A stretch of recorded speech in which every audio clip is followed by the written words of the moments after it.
Hi, I'm Don from DonDronesOn. As most of you know, I'm a recreational drone pilot and have done a lot of videos to help fellow Canadian drone pilots understand the huge amount of material we're expected to know to pass the basic or advanced exams. And you probably also know, if you've watched some of my more recent videos, that I think those exams are way over the top and that the Canadian drone regulations themselves could be improved as well. What you may not know is that there are a few people out there that hold a diametrically opposed position, and they seem to think that they are the only ones the government should be listening to. I got an interesting comment on my drone exams throw them out video that is an example of this type of person and their perspectives. And frankly, it's shocking.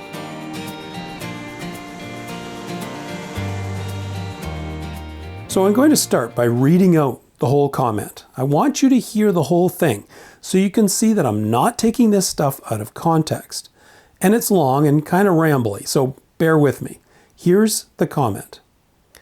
Don, I have enjoyed some of your videos, but not the way you have approached manned aviation principles of flight in regard to where we are going as an industry with urban BVLOS. I feel you spend too much time being negative about the cars and the way they are administered by Transport Canada today.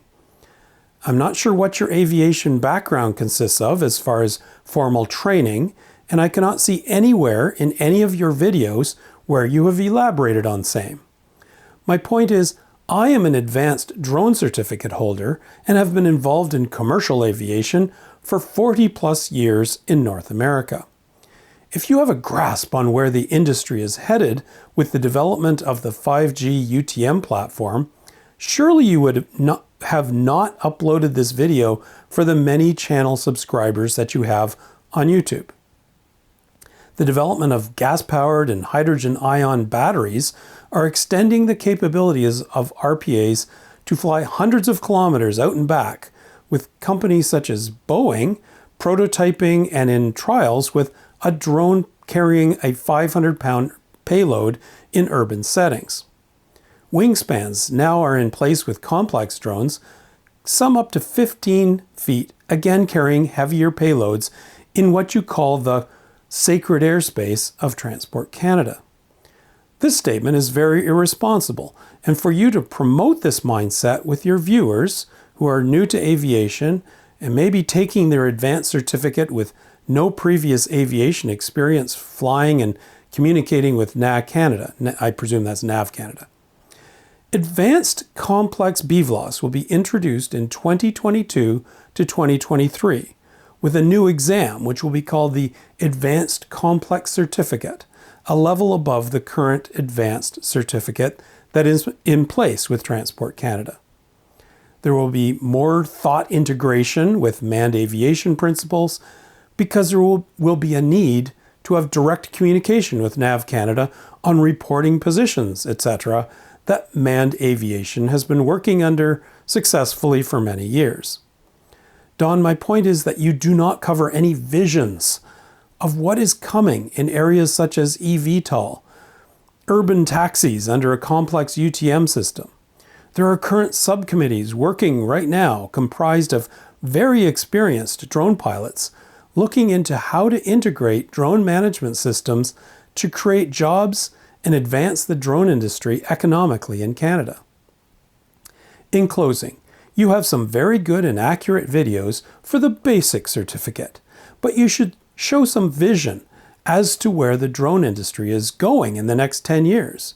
You need to do more research on BVLOS and stick to the basic certificate where your videos are very good. Giving out Ryan's email is in very poor taste.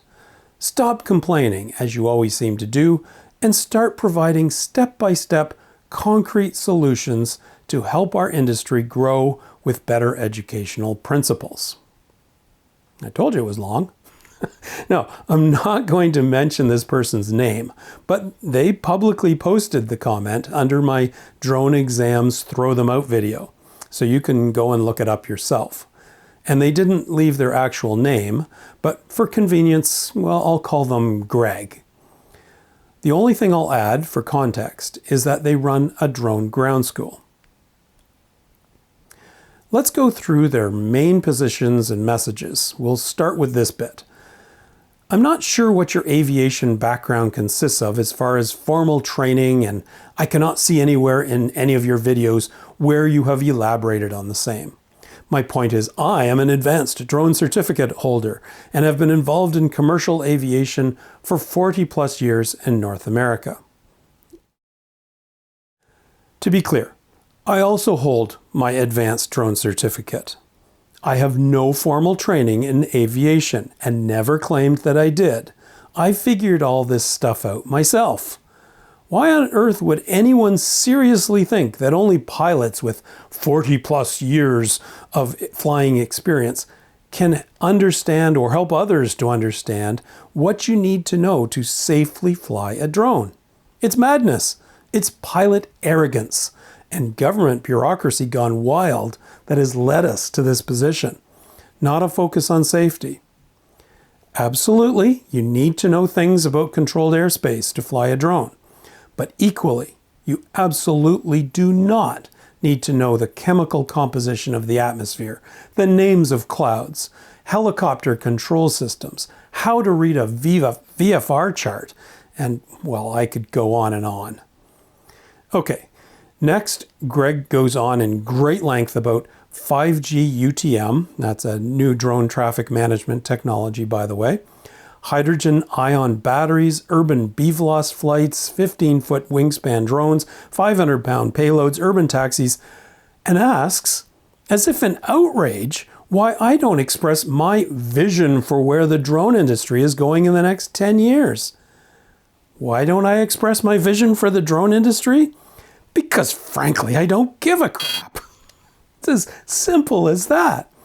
Sure, it's interesting, but I got into droning as a hobby, and it's still a hobby for me.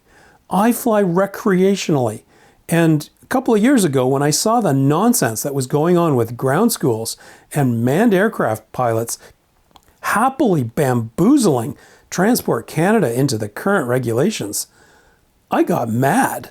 So I decided to stand up for the 50,000 plus little guys like me.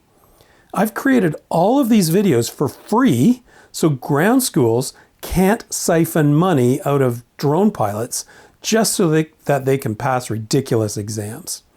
Sure, I sell the study guide material, my study guide material, and yes, I sell the Drone Pilot Canada app. But all of that is barely cost recovery. I do all of this work and provide so much free material to help all of the 50,000 plus recreational and light commercial drone pilots successfully manage these regulations and exams. Why would anyone think that I am somehow remiss for not spouting on about where the drone industry is going? Who cares? Big drone companies can figure it out themselves and manipulate TC as they please, just not at the expense of recreational and light commercial drone pilots. And that's the only reason, by the way, I wanted to be on the Canadac committee where they're defining these new rules, to ensure the new rules didn't impact the vast majority of drone pilots, at least 50,000 of us, while benefiting a very few big companies. I was flatly refused a place on the committee, by the way. No surprise. Who would want a dissenter at an industry fun fest? What else does Greg say? Oh, some buttery comments about how my videos are okay for the basic certificate, and I should stick to that. A little pat on the head, I guess. Well, Greg, to be clear, my videos actually cover all the knowledge requirements for both the basic and advanced exam, and thousands of Canadian drone pilots have passed the advanced exam using my material. So keep your belittling comments to yourself. Can you imagine this guy teaching a class? I get it. I single-handedly scuttled the business case for ground schools making millions off these exams. I'd be pissed off too if someone gave away the magic secret sauce recipe. But too bad, I did it for all the right reasons. The Canadian public should not need to pay ground schools to learn exam content largely defined by ground schools. And speaking of the Canadian public, you seem to think it was in poor taste for me to give out Ryan Coates' email address. Sorry, Ryan works for the taxpayers like you and me. His email address is public domain and easily found on the internet. He's supposed to be accountable for this mess and needs to hear feedback directly from his employers, us, not after being whitewashed by the bureaucracy. Anything else in here? Probably nothing worth mentioning, but feel free to comment below. I'll put Greg's entire text in the description. I think all of us realize that people do have different perspectives and opinions. The problem here is that Greg's position is that the only thing that counts is protecting the interests of large drone companies. And for some reason, only arrogant manned aircraft pilots should be allowed at the table where drone regulations are being decided. Well, I disagree. And the more than 50,000 recreational and light commercial drone pilots not represented on Transport Canada committees likely disagree with him as well. Thanks for watching.